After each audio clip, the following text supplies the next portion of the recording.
This is CGTN, China Global Television Network.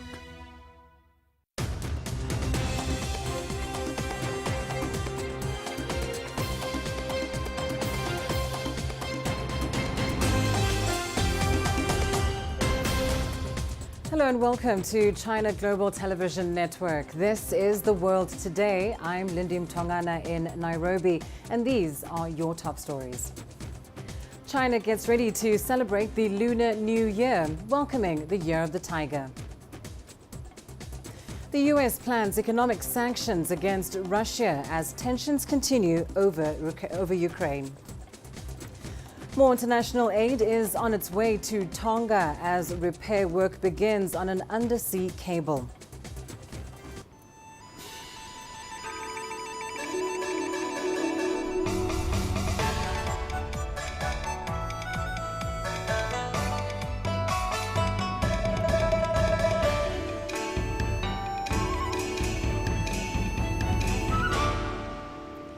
China is celebrating Lunar New Year's Eve today as hundreds of millions of people get ready to welcome the Year of the Tiger.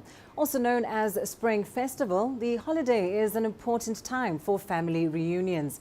Millions of people are traveling back to their hometowns. Official data shows about 29 million passenger trips were registered nationwide on Sunday, mostly on highways.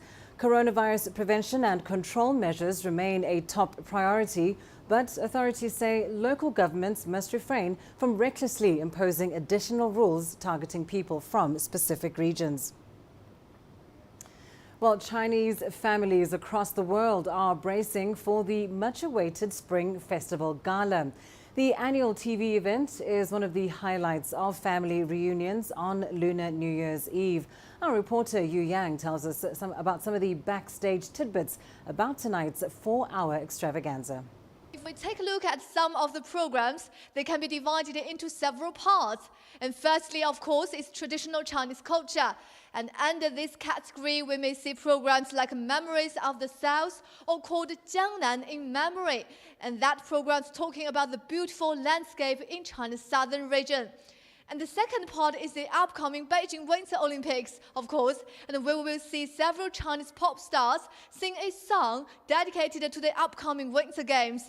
And some of our CGTN's anchors will also be participating into that part.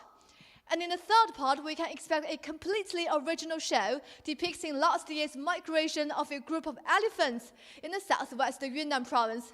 Well, this year we'll also see several programs being co-performed with actors and singers from the mainland, Hong Kong, Taiwan, and Macau, and giving us a sense of unity and friendship as we hail in the Lunar New Year. Indeed, Chinese communities across the world are also celebrating. After a hiatus last year due to the pandemic, festivities are returning to San Francisco's famed Chinatown, the oldest in North America. The celebrations began with a flower market and a mini parade on Saturday. In New York, landmarks including the Empire State Building and the One World Trade Center were lit up in red. Celebrations are also taking place in Buenos Aires and London. Now, 2022 is the Year of the Tiger, but what exactly does that mean? And why is each Chinese New Year represented by a different animal? Luckily for us, we have Asta Tell to break it all down for us. Several countries around the world rang in 2022 on January 1st. The Chinese will ring in the New Year on February 1st. That's because most of the world uses a Gregorian calendar, which follows the sun. China, however, uses a lunar calendar. And that's not the only thing that's unique about Chinese New Year celebrations. The Chinese zodiac system operates on a 12-year rotational cycle, with an animal representing each year. And 2022 is the year of the tiger. Here on the African continent, we have the kings of the savannah, lions. And in China, tigers are considered the kings of all beasts. While tigers are not indigenous to Africa, there are a lot of similarities in the significance that both animals hold. In several African countries, lions symbolize courage and wisdom, and those born in the Year of the Tiger are also thought to be brave and also display great levels of willpower. They're also considered to be competitive, unpredictable, and confident. So what does the Year of the Tiger have in store for us? Well, this is a year for big changes. According to the Chinese zodiac system, this is the year to take risks and go on adventures. It sounds exactly like my type of year. I can't wait to see what this year of big changes has in store for us. For now, I'm Asta Tal with CGTN. Now, today is also the first anniversary of the arrival of the Tianwen-1 rover on Mars. The China National Space Administration has released 2 videos from Tianwen-1, sending Chinese New Year greetings from hundreds of millions of kilometers away from Earth. The first video was taken by the camera carried by Tianwen-1. It recorded the process of adjusting the posture and the ice cap during the flyby of Mars. And the second video shows how the camera unfolds. Meanwhile, UK Prime Minister Boris Johnson has sent his greetings for the Chinese New Year. Let's take a listen. A very happy Lunar New Year to everybody who is celebrating today, and welcome to the Year of the Tiger. I'm told that tigers are traditionally passionate, confident, and able to handle anything that life throws at them, which will certainly have been helpful over the past couple of years. The Year of the Tiger is a year in which I'm sure our brilliant Chinese community will continue to burn bright in the British firmament, helping to make our country the fantastic place that it is. And whether you're part of that community or one of the hundreds of millions of others celebrating here in the UK or in countries right across Asia, I wish you all a very happy and prosperous New Year. And let's turn now to some other news making headlines today. At least 18 people have been killed in landslides and flooding triggered by heavy rains in Brazil's Sao Paulo state. Authorities say 7 children are among the victims and 9 other people have been injured. 5 more are missing, while some 500 families have been left homeless. The local government has authorized more than $2.7 million in emergency aid for the affected cities. Heavy rains have triggered deadly floods in northeast Brazil since December, threatening to delay harvests and briefly forcing the suspension of mining operations. Right, news from here in Kenya now. At least 10 people have died near the town of Mandera in the northeastern part of the country. The victims were killed after a minibus taxi known as a matatu, ferrying an unknown number of passengers, ran over an improvised explosive device. Security officials say about 8 other people were seriously injured during the incident. Police suspect Al-Shabaab militants operating in the area are responsible for the attack. The hit came after various foreign governments, including France and the US, issued warnings of possible attacks. Investigations have begun, but no arrests have been made so far. Right, now to the growing tensions over Ukraine. The United States is planning on economic sanctions against Russia over Moscow's military buildup near the Ukraine border. Senior senators from both the Democratic and Republican parties say they are very close to reaching a deal on sanctions, and it could come as soon as this week. Senior Biden administration officials will hold a classified briefing for all senators on Thursday. In Russia, Foreign Minister Sergei Lavrov said Moscow will ask NATO to clarify whether it intends to implement key security commitments. Now, this suggests Moscow intends to leave diplomacy open.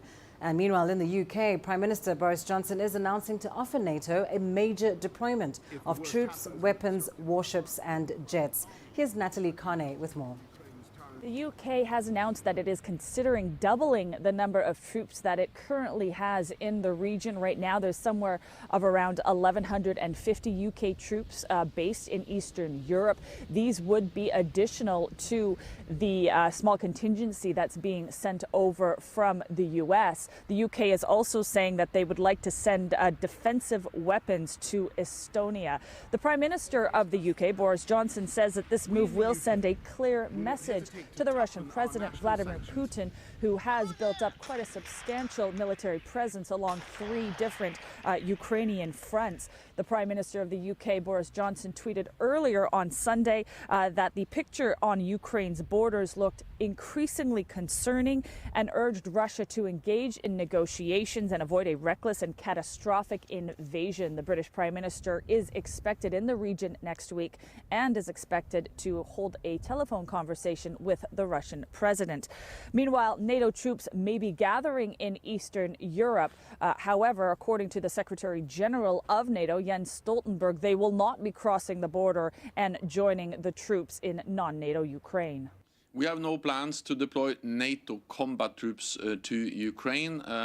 NATO allies have trainers there. We help them from NATO with building capacity, modernizing their defenses, including their cyber defenses.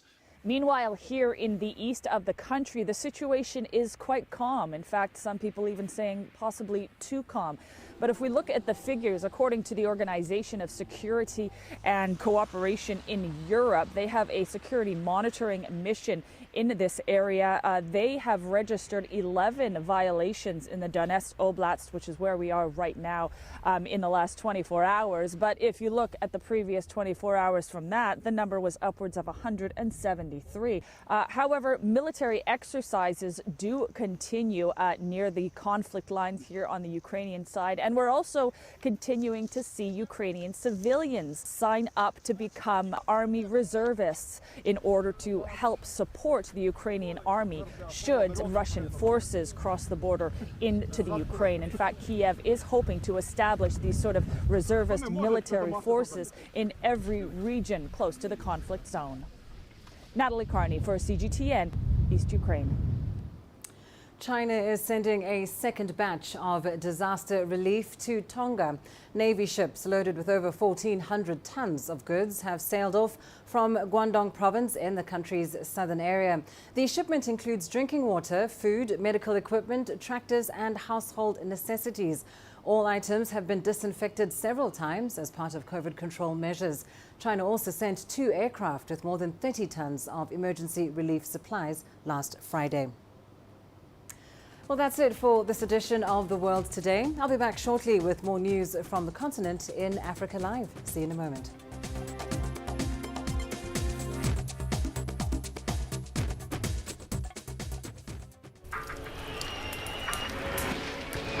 So this is it. I'm just about to be shot. Little tents here. Bottles are being thrown as they do so. There are about 3 critical bridges here in Malawi. That's one of them. We're going to cross that bridge. As you can see behind me, police forces who are replying with gas. Gas just came in. Tear gas, so it's all begun now. Divisions leading the charge into West Mosul have brought us here. Just got to be careful here with some gunshots. This is where most of the fighting has been concentrated. This is the front line now after 9 days of fighting. We're about 2 to 3 kilometers from the front within clear view of this front line position.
This is CGTN, China Global Television Network.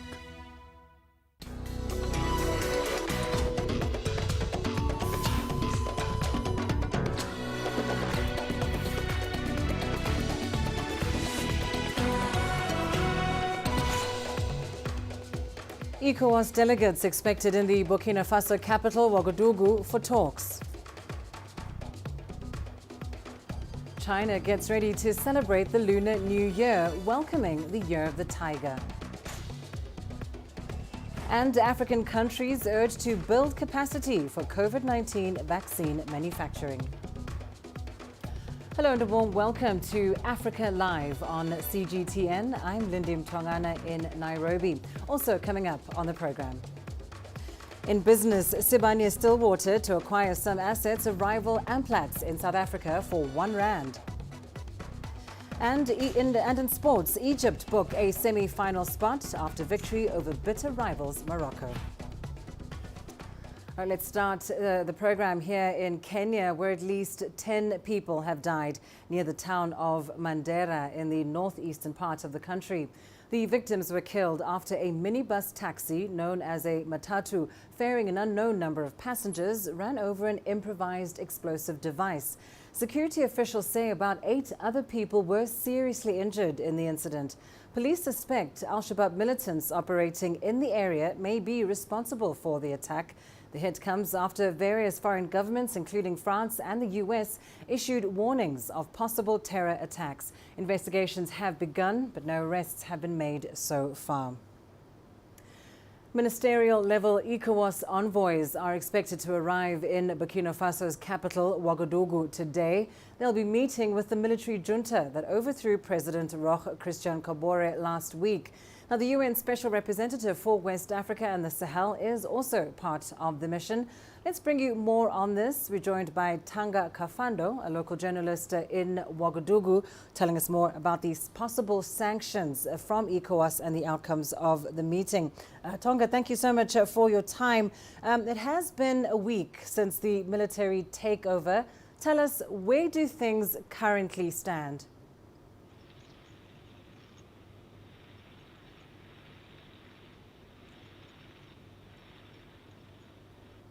I'm not sure if you can hear me. Tonga Kafando, we're just looking back at what has happened over the past week in Burkina Faso since that military takeover. Can you tell us where things stand at the moment? Yes, people here are waiting for the arrival of the delegation of the head of state of ECOWAS, the regional blocs, and the conclusions of the delegation with the military junta conclusion and eventually sanctions, because we know the ECOWAS took sanction in the same case of the neighboring country, Mali. But 2 days before, the military junta made a speech where it is said that they are not interested in the power, they are interested to resolve the security problem. So they are still moving on with the discussion with the different opponents of the society to find the form and the content to give to the transition that will begin. And just to expand a little further on what you said about sanctions, we know that ECOWAS's sanctions have not necessarily been successful in countries like Mali and Guinea. So beyond sanctions, what is ECOWAS bringing to the table to resolve the ongoing crisis in Burkina Faso? For the time being, we don't have something on the table of the ECOWAS for the time being, but the military prefer to convince the national opinion and the international community that it is not in the same condition and in the same situation they took the power here in Burkina Faso. So they are still listening to the different proposals internally, and then to convince the friends, the partners, that they are not interested with the power. So for the time being, we don't know if it will be the same sanction like Mali or in Guinea, So we are waiting for the conclusion of the summit of the meeting before. Thank you so much, Tanga Kafando, journalist in Ouagadougou, joining us there live. Now, Malawi has reported at least 32 deaths, 147 injuries and 20 missing people after last week's tropical cyclone Ana. The country's Department of Disaster Management has also confirmed that close to 1 million people have been affected by the disaster. Officials say Chikwawa and Sanje districts in southern Mali are the hardest hit. The disaster, which was characterized by strong winds, rains and floods, has disrupted power supply in the southern African country. President Lazarus Chakwera on Wednesday declared a state of disaster in 15 districts. Chakwera also pleaded with the international community to assist with humanitarian aid. Cyclone Ana has also hit other southern African countries, including Mozambique, Madagascar and Zimbabwe. 4 children died, 4, plus the man from the army too. So 5 in total that we know. But for sure more have died, and this time no one told us the water was coming. Each neighbor was just running for themselves. The water was coming very fast. We couldn't save our belongings because the water suddenly came. Right, let's bring you more on this now. We are joined by Farai Makutuya in Zimbabwe. The country is also experiencing heavy rainfall and strong winds in the east. Farai, we've just seen the destruction that the cyclone has caused in Malawi. Talk us through the situation in Zimbabwe. Rainfall is said to have left a trail of destruction. What more can you tell us?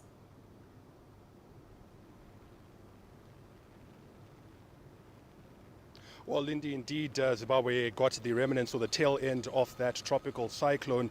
What I can tell you is that in the eastern and northeastern regions of the country, in places like Nyanga, places like Chimanimani, which you may recall was hit by Cyclone Ana a few years ago, in places like Buhera, they've been, roofs have been blown off, homes, they've been blown off, schools have been blown off, clinics, fields have been submerged and flooded, some livestock has been washed away by this rain, a few bridges have also been destroyed. So the devastation has been quite bad. A few people have been injured. There have been any reports of deaths, but so far several people have been injured. So it's been quite bad in those areas because of those strong winds indeed and the heavy rains. And I think what also makes it worse for places like Chimanimani is they were hit just a few years ago, so still in recovery mode and then suffering a second round of tropical weather.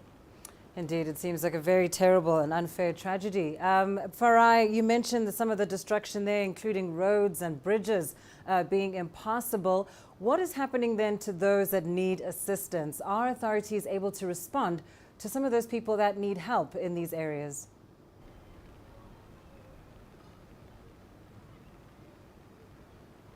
Well, what happened is prior to the tropical cyclone making landfall and reaching Zimbabwe, there had been early warning systems that had been put in place. So several people had been evacuated and moved to evacuation centers. Those evacuation centers are still open. They're still operational and taking in people. Rescue efforts are being made to reach people who've been marooned by boat or to cross some of those flooded rivers to get to those people who need assistance, but most of them being told to stay where they are until the waters recede. Also, shelters are being put in place, emergency shelters for those who need them, as well as food aid, because that becomes a huge challenge for the people that have been stranded. They've lost their food, so many of them also requiring food aid. Authorities also warning people who live downstream of major rivers and dams to evacuate and move from there, because obviously there could be more, another deluge of water coming through as these rains continue. Quite worrying that it's not quite over yet. Well, thank you so much for that update. Farai Makutuya live with us in Harare, Zimbabwe. Staying in Zimbabwe, the country's aquaculture sector has yet to take off, despite the country's abundant water resources.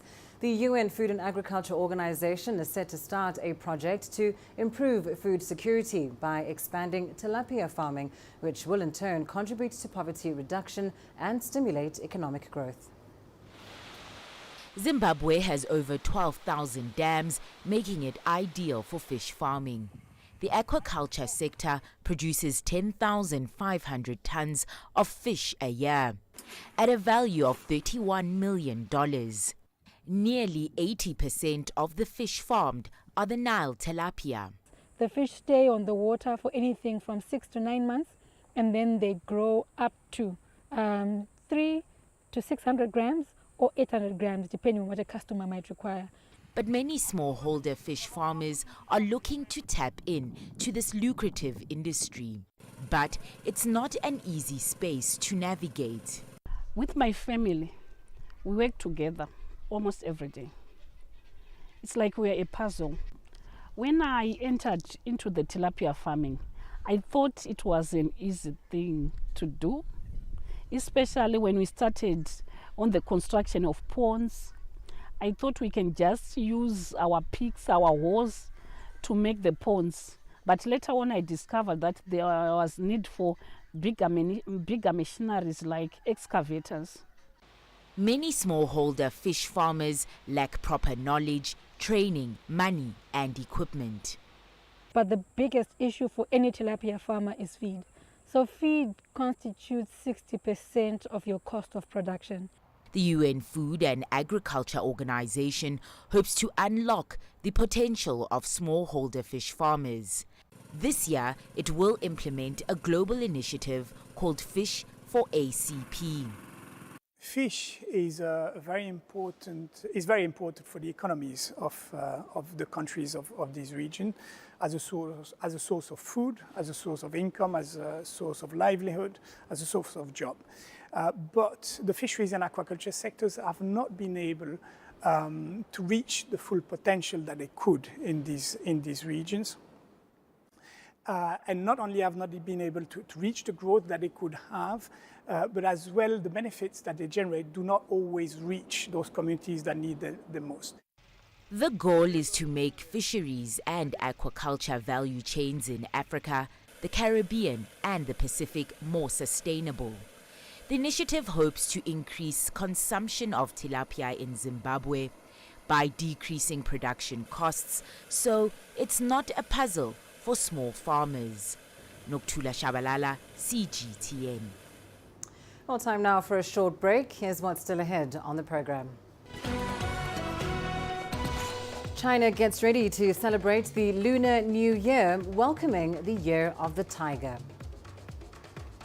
And African countries urged to build capacity for COVID-19 vaccine manufacturing.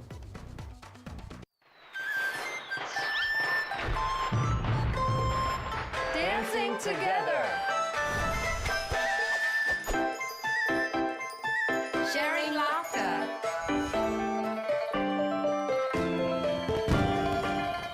Compartimos ilusiones. Mientras atestiguamos el inicio de 2022. C'est super. C'est chouette, hein? Oui.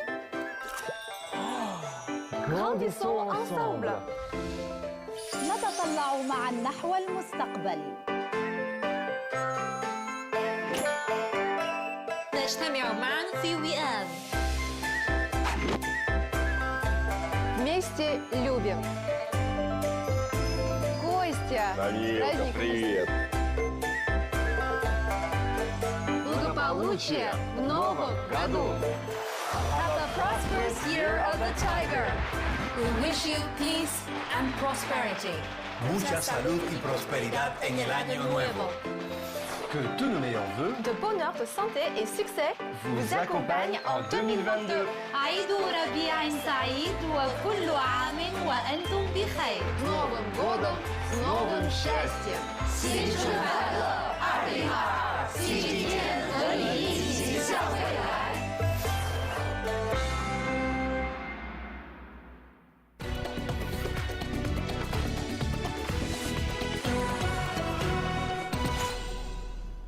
China is celebrating Lunar New Year's Eve today as hundreds of millions of people get ready to welcome the Year of the Tiger. Also known as Spring Festival, the holiday is an important time for family reunions. Millions of people are traveling back to their hometowns. Official data shows about 29 million passenger trips were registered nationwide on Sunday, mostly on highways. Coronavirus prevention and control measures remain a top priority, but authorities say local governments must refrain from recklessly imposing additional rules targeting people from specific regions. Now, according to the Chinese lunar calendar, 2022 is the year of the tiger. But what exactly does that mean? And why is each Chinese New Year represented by a different animal? Well, luckily for us, we have Asta Tal to break it all down for us. Several countries around the world rang in 2022 on January 1st. The Chinese will ring in the New Year on February 1st.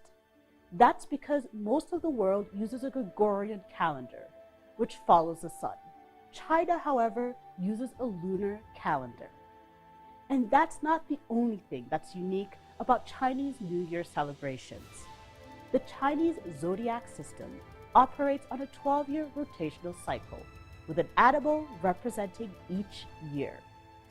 And 2022 is the year of the tiger. Here on the African continent, we have the kings of the savannah, lions. And in China, tigers are considered the kings of all beasts. While tigers are not indigenous to Africa, there are a lot of similarities in the significance that both animals hold. In several African countries, lions symbolize courage and wisdom. And those born in the year of the tiger are also thought to be brave and also display great levels of willpower. They're also considered to be competitive, unpredictable, and confident. So what does the year of the tiger have in store for us? Well, this is a year for big changes. According to the Chinese zodiac system, this is a year to take risks and go on adventures. It sounds exactly like my type of year. I can't wait to see what this year of big changes has in store for us. For now, I'm Asta Tal with CGTN. Now, Ugandans living in China are preparing to join their Chinese friends in welcoming the Lunar New Year in style. The Chinese New Year falls on Tuesday, February 1st, 2022.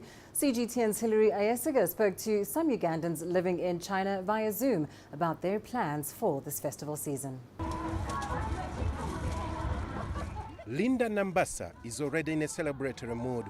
It's that time of the year when Chinese prepare to welcome the New Year, also known as the Spring Festival. It's also a year of the tiger, according to the Chinese calendar. Also excited because I got a chance to dance with people on streets, and it was really amazing. And yeah, how am I going to celebrate it? I'll just wake up, cook some food. But she's not the only Ugandan joining the celebrations. Wilson Abaho is planning to dine with Chinese friends, and he's happy to share the experience with his family members back home.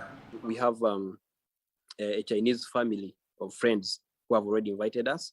We shall be joining them for the celebrations, specifically to enjoy their cakes. They are called dumplings. So that's how we plan to spend the day. Abaho could be thousands of miles away from home, but that has not stopped him from sharing his joy with his relatives back home. And as he moves out to create new friends, it is hoped that he will come back home with new ideas to rebuild his country. Ugandans living in China believe the Spring Festival is the right time to share different cultural experiences. So instead of the 3 people I usually meet, I'm expecting a number as big as 8 people. Of course, Chinese do not live those big families, but at least 8 people. And the bigger the number, of course, the better the opportunities of meeting and making new friends. They also get the time to give and receive hong baos like this. You get a note or any amount of money and you put in the envelope like this.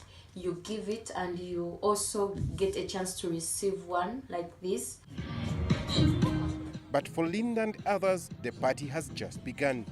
The festival is expected to last for 16 days, starting from the Chinese New Year's Eve. Hilara Isiga, CGTN, Kampala, Uganda.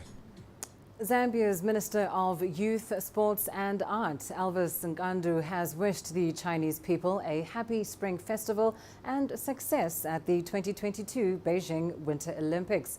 Speaking to CGTN, Ngandu said the event is not only monumental for the Chinese people, but also for the international community.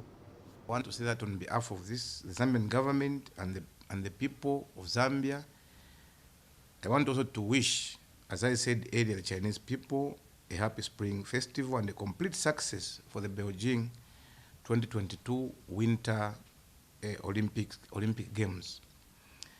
Having said that, I want also to say that the Winter Olympics in China is a major event, not only for the people of China, but also for the global community, as the Games have received great attention and wide support from the international community. To the coronavirus pandemic now, African countries have been praised for tackling the COVID-19 pandemic rapidly using emerging data in the early months of the outbreak. Medical experts are, however, concerned that 2 years into the pandemic, the continent is lagging behind in vaccinating people and moving towards herd immunity. CGTN's Enoch Sokolia reports. For decades, Africa has largely depended on the outside world for its health security. From diagnostic equipment and technology to therapeutics and vaccines, as well as other medical supplies. But with international cooperation weakening in the face of the COVID-19 crisis, this dependence left the continent desperate and vulnerable. And with most countries on the continent lagging behind in the vaccination campaign, Africa is being pushed towards local manufacturing. Kenya has made that bold decision to go into vaccine manufacturing, all human vaccines, but starting with COVID-19, and is looking for strategic partners so that there's technological transfer, so that this production occurs within the country. Africa has continued to struggle due to vaccine shortage. In April 2021, the Africa CDC launched the Partnerships for Africa Vaccine Manufacturing. Its vision was to build the capacity of vaccine production and ensure that by 2040, 60% of vaccines used in Africa are locally sourced. Algeria, Egypt, Morocco, Rwanda, Senegal and South Africa are African countries that have either signed agreements or memoranda of understanding for COVID-19 vaccine production or begun manufacturing. Developed countries don't share the patents easily. They hold on to some of the patents of the diseases that are rampant in Africa. Again, would want to see better sharing of those patents so that local production can start. Even though the fight against COVID-19 has not been easy for most African countries, experts do argue that the pandemic has forced many African countries to re-evaluate their health systems. The investment majority of African countries have put in, especially in Kenya, let's say in detection, those machines that we have bought can actually be repurposed and be used to respond to any other pandemic in future, whether it is Ebola, whether it is Marburg virus, whether it is West Nile virus. I think we are more ready now than we were in 2019. Dr. Kiru argues that it's now up to Africa to build on the gains made.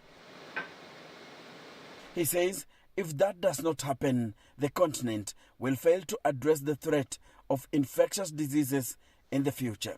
But if Africa sufficiently invests in commodities to ensure its health security, Dr. Kiru is of the view that the continent could position itself as a world leader in fighting infectious diseases. Enoch Sokolia, CGTN, Nairobi, Kenya. Coming up in your business news on Africa Live. China to identify practical means of delivering BRICS outcomes as it takes over the group's chairmanship. Sibanye-Stillwater to acquire some assets of rival Amplats in South Africa for R1.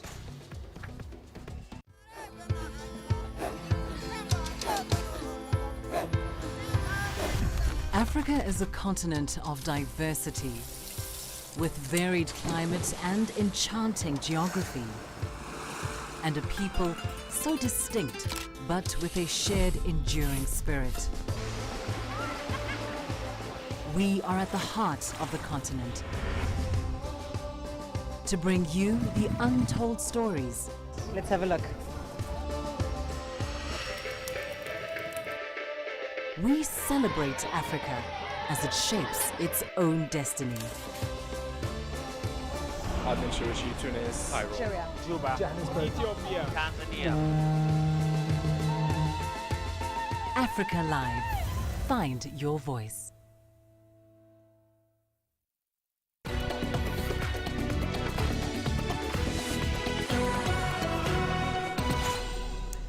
In your business news, China hopes to identify practical means of delivering on the outcomes of previous BRICS summits and promote effective cooperation between BRICS member countries.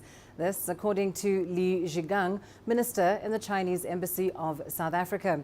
He was speaking during a BRICS think tank session in Johannesburg. China has this year officially assumed the rotating chairmanship of BRICS. CGTN's Yulisa Njamela has more. The BRICS bloc brings together 5 of the largest developing countries of the world, representing 41% of the global population, 24% of the global GDP, and 16% of the global trade. BRICS is an acronym for the economic bloc of countries that consists of Brazil, Russia, India, China, and South Africa. These countries meet on a yearly basis to deliberate on critical issues and rotate the BRICS chairmanship. China has this year taken over the chairmanship from India. The BRICS think tank session held in Johannesburg presented an opportunity to engage in a discussion of China's priorities for its 2020 BRICS presidency and its goals. We have officially kick-started the BRICS Year of China. The first BRICS Sherpa meeting this year, held last week, was a great success. China put forward specific cooperation ideas and received positive response from all parties. We believe that with the support of all member countries, the BRICS Year of China will achieve more results based on what we have gained last year and the year before, and open up a brighter future for our common development. Minister Li Zhigang says China is looking forward to working with BRICS partners to deepen cooperation in all areas and build a closer and more results-oriented partnership to meet common challenges and create a better future. According to many speakers at this gathering, the African continent is looking forward to China's assumption of the BRICS chairmanship, and there are some expectations for China to implement and try to resolve during this period.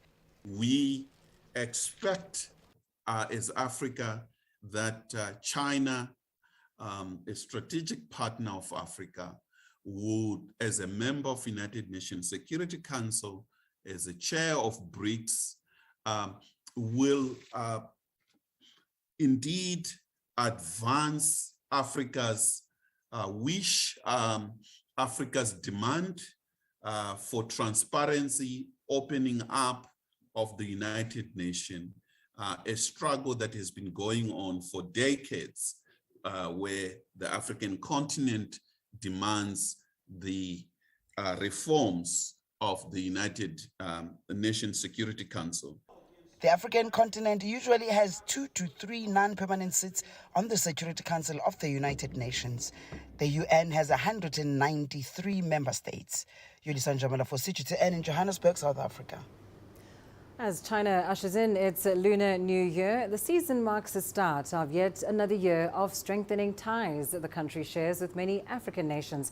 Egypt is one such country. It's witnessed stronger relations and cooperation with China in many sectors over the decades. Yasser Hakim has more. Egypt was the first Arab and African country to recognize China. Both nations have had a long and close political and diplomatic relationship that has been further strengthened by Chinese President Xi Jinping and his counterpart, Egyptian President Abdel Fattah el-Sisi. But ties go well beyond politics. There's a long history in cultural and economic relations. For instance, Egypt is the largest importer of Chinese products in the Middle East and North Africa. And bilateral trade has more than tripled in the last 6 years.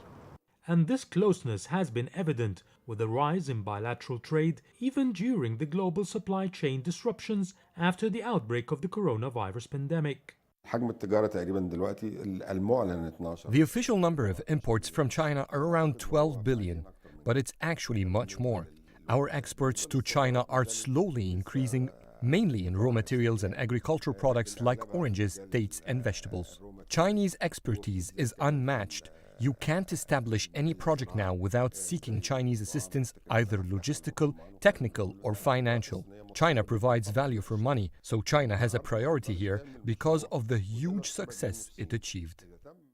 China has played a big role supporting Egypt during the pandemic. It was the first to send vaccines to the North African country. It established factories to produce anti-COVID medical equipment in partnership with the private sector. But more importantly, it has partnered with the Egyptian government to manufacture the Sinovac vaccine in Egyptian plants, allowing a steady supply of the vaccine to the local and neighboring markets. But Chinese investments in 2021 vastly exceeded those in the medical sector.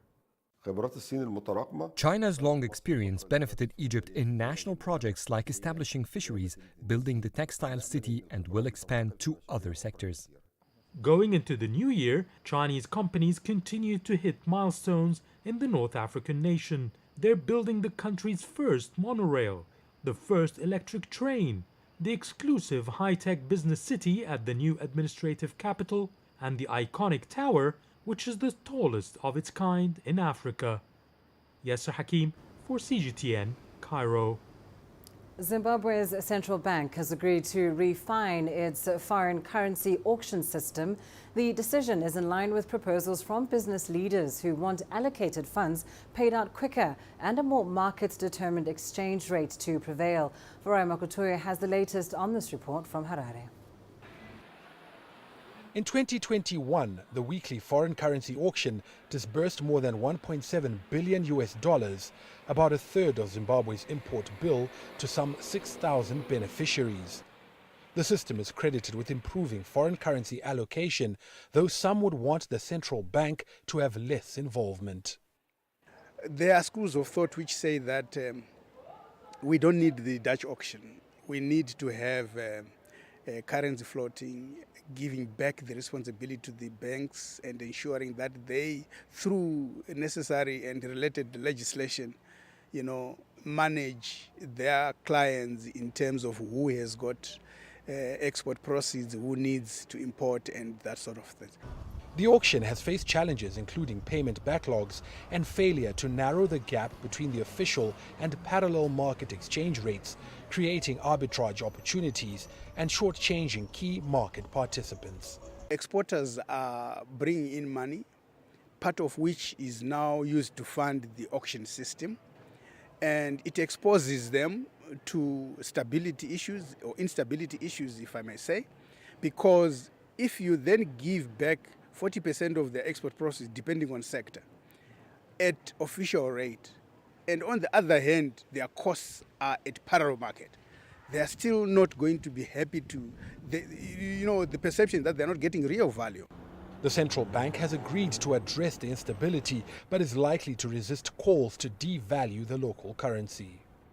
The Reserve Bank of Zimbabwe insists that it will not focus on developments on the parallel market, nor will it try to match the exchange rate there.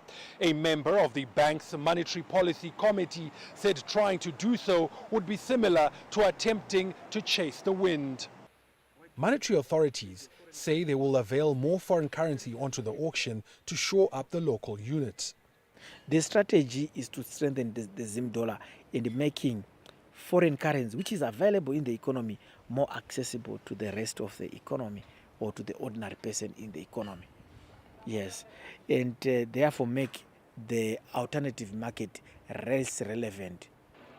Since August last year, Ordinary citizens have been allowed to buy $50 per week from banks and forex bureaus at the official exchange rate. Aquaculture, CGTN, Harare, Zimbabwe.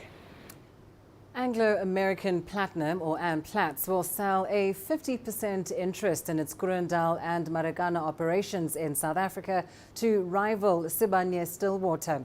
Sibanye-Stillwater would acquire the projects for a cash consideration of R1. That's about 6 US cents, and all associated liabilities of the projects. Now, these include costs related to the rehabilitation, estimated at R415 million, or just about $26.7 million. Sibanye would also deliver 1.35 million ounces of platinum concentrate from Groondal to Amplats's Rustenburg smelting operations as part of the transaction. Amplat says its Groondal and Marikana operations had limited strategic value. Sibanye, however, says the transaction will extend Groondal's life of mine to 2029 and save jobs. Both mines have a combined workforce of over 30,000 people. Coming up in your sports news, up next. Egypt book a semi-final spot after victory over bitter rivals Morocco.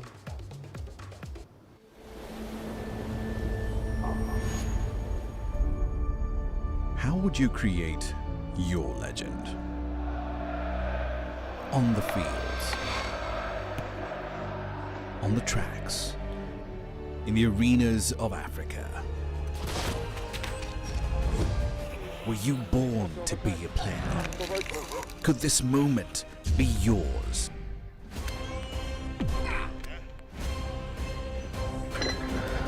Sports Scene. Find your game.